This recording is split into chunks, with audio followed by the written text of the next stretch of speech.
Chapter 16. Mike, what's the matter? You look awful, Jim said, his smile vanishing as Mike scrambled to join him at the gangplank.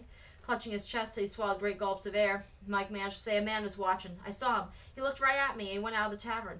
You sure? Jim asked. I keep a sharp eye out. I didn't see anybody.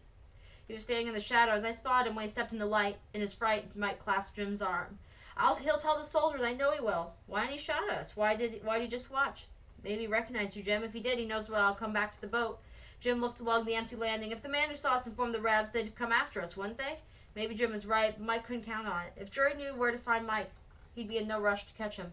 Is there a place I can hide on board the boat? He asked. Jim frowned, not if the Reb to make a thorough search. Mike hobbled off the gangplank, his right leg aching. I better find our place to sleep. Maybe there's an alley. Not an alley. Jim brightened and jumped down to join Mike. I know just a spot. I can get a key to let us in. He pointed to a narrow street that led away from the landing. You head for the storage rooms, 4th building down. I'll meet you there.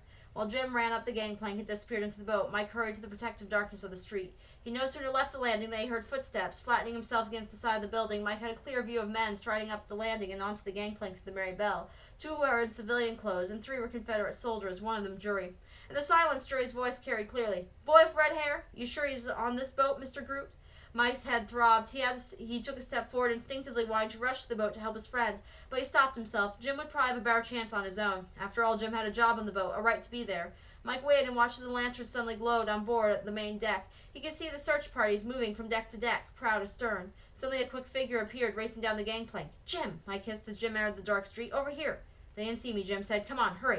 We'll get you hidden in the storage rooms. Mike's leg throbbed as he ran to catch up with Jim. Finally, he reached the door that Jim had opened and slipped inside. Where to now? Mike asked, recovering his breath once he had closed and locked the door. It's so dark in here, I can't see a thing. Jim took Mike's arm. Just come along with me. I know my way well. There's a path next to the boxes. It makes a turn. Ugh! Jim staggered back. It makes a turn right here. As they felt away along the open path, Mike's eyes began to adjust to the darkness. He could see boxes of all shapes and sizes. Some of this is cargo. It'll be carried on board in the morning, Jim told Mike. Seth will be sure to give us the heaviest loads. How am I going to get to the boat? Mike asked. Jury's going to be looking for me. No, he won't, Jim said. When he finds you're not on board, he'll leave and look someplace else. Jim stopped and began shoving boxes aside. There's a door back here, Jim said. Leads into a room. Too small to bother with. That's where you're going to hide. Jim pushed open a small door, which led to a black pit. It's not much bigger than a cupboard, Jim said. At least there's enough room to lie down so you can get some sleep tonight. I'll come back for you early in the morning when it's time to get to work. Mike hesitated before he entered the room. Sweat rolled down his back and his hands were clammy. It's like a tomb in there, he murmured. It's the safest place I can think of for you to hide, Jim said. If you like, you can leave the door open a crack. I'd like, Mike said. Thanks. The boxes scraped the ground and smacked the door as Jim secured Mike into the hiding place. Mike gulped down his anxiety. You gonna be all right? Jim asked, his voice muffled through the wall of boxes. Sure, Mike answered bravely. Was that the scrabbling of rats in the corner, or his imagination playing tricks on him? Jim? Mike asked. But Jim didn't answer. Mike was alone. Mike made himself sit down and lean against the nearest wall. He could rest this way. He could even sleep. But sleep gave him little comfort as flashing lights and the tread of footsteps filled his dream. Worst of all, Jury held up Todd's watch and laughed wickedly. Waking him starting to cry, Mike saw flashes of light were real, not part of a dream. He heard someone say, Listen, you hear that? What was it?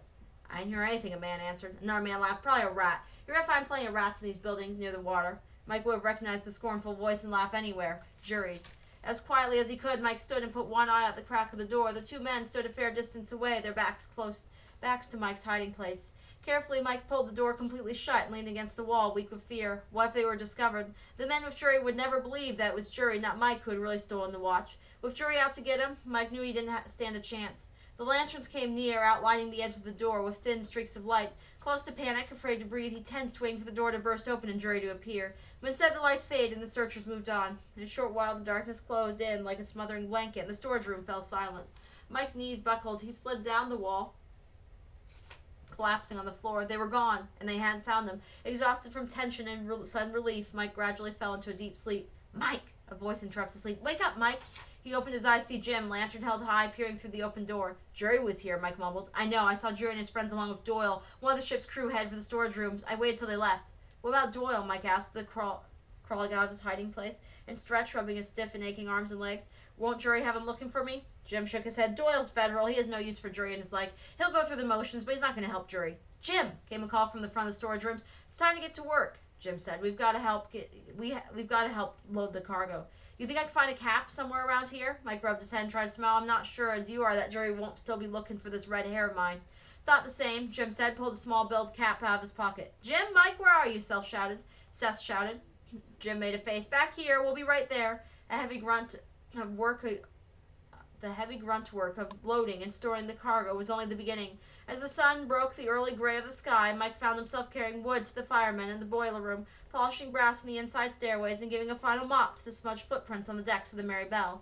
A half hour before the 10 o'clock departure, Mike headed for the top deck, carrying a rag and a tin of abrasive, which he would use to scrub the brass fittings. When he stepped close to the railing, he saw Jury coming up the gangplank. Mike stumbled out of Jury's line of vision, raced down the stairs, nearly colliding with strolling passengers who were ahead for their cabins or the chairs they had brought on deck.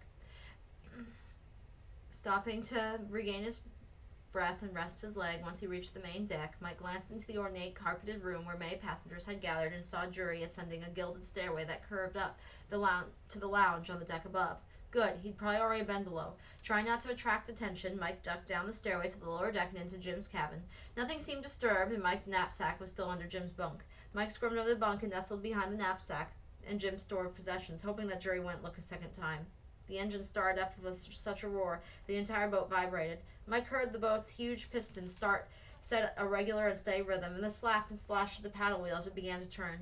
As the Mary Belle slowly moved from the landing, Mike was disappointed that he couldn't be up on deck and see the action. The door of Jim's cabin burst open. "Mike, you in here?" Jim called. "Under the bunk," Mike answered and squiggled out of his hiding place. "Jury's on the ship," he said. "Not now, he isn't," Jim answered. "Only passengers. Everyone else has gone ashore." He tugged at Mike's arm. "Hurry up on deck. We've got lots of work left to do. And if we're not hard at it, Seth's going to be angry." Mike grinned. He was free of Jury. He could be on deck for departure. He tucked both watches into the bottom of his knapsack and reported to Seth, and before he knew it, he was coiling heavy twists of ropes onto the main deck starboard. Mike had the river side of the ship almost to himself as most of the passengers crowded to the port side, waving at families on shore, or watching the boat slip slowly past familiar landmarks. Enjoying his peaceful, solitary work, Mike didn't realize anyone was approaching until a pair of boots stopped right before his face. Mike looked up to see Jury Logan scowl. He jumped to his feet in terror. "What are you doing here?" he stammered. "Only passengers supposed to be on the boat." "So it is, yeah. Corey Blair's friend," Jury said, smoking with satisfaction. "I knew you had to be the thief who stole my watch." "The watch isn't yours, and I didn't steal it," Mike snapped. "You stole it after you killed Todd."